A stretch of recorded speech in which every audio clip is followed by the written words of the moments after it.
I just got back from the 36th annual VIFF screening of The Hidden Sword. It's the new film from director Xu Haofeng.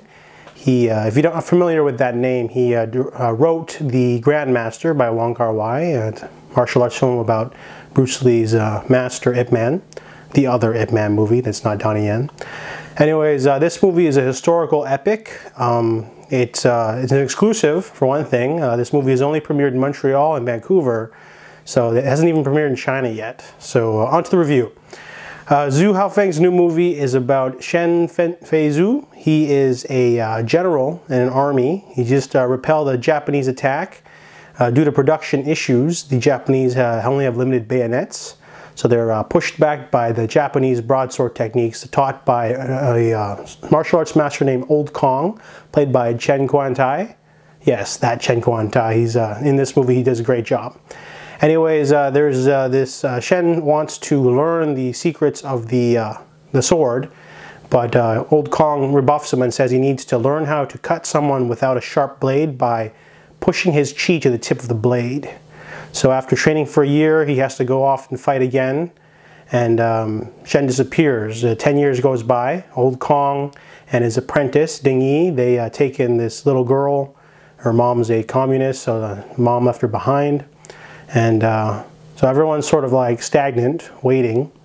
And then he returns. Or is it Shen? It's actually an imposter. One of his buddies from the war basically said, gave him his identity. So he returns. The wife, she obviously knows it's not him, but she plays along because she wants status for herself. So these two start collaborating, and they want to learn Old Kong's secret techniques, or at least take credit for it. That way they can have status after the civil war with the communists. So like Xu Haofeng's other films, there's a lot of politics in this movie. It's not just a martial arts film. There's a lot going on. Everyone has there's certain quests. Everyone wants something.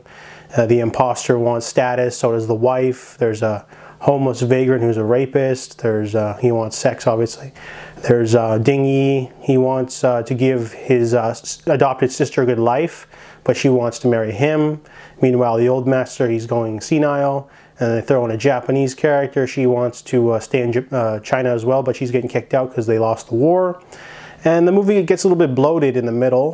The most interesting character for me was the wife. Problem is, they make her character go away, and then you're sort of left with all these boring people. I mean, the protagonist, Dingyi, he has a dilemma. He's supposed to take care of this adopted sister, but she wants him to marry him, but he won't. And he won't teach her martial arts because the tradition is that you teach your daughter martial arts so that she can become a good prospect for another better family, you know, as a sort of incentive, like a dowry.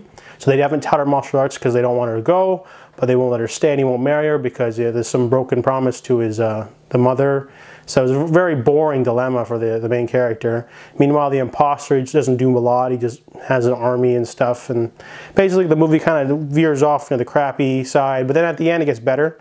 We find out that Old Kong was not the only teacher for the Chinese army. There's a bunch of different people, so there's no way to tell whose techniques won the war against the Japanese. So the imposter brings everyone who taught the Chinese army for a free-for-all on a hill. At the final battle, they all run down this hill. Whoever can get to the bowl of rice at the bottom, still standing, wins. There's a lot of dark humor in this, the best action in part of the film.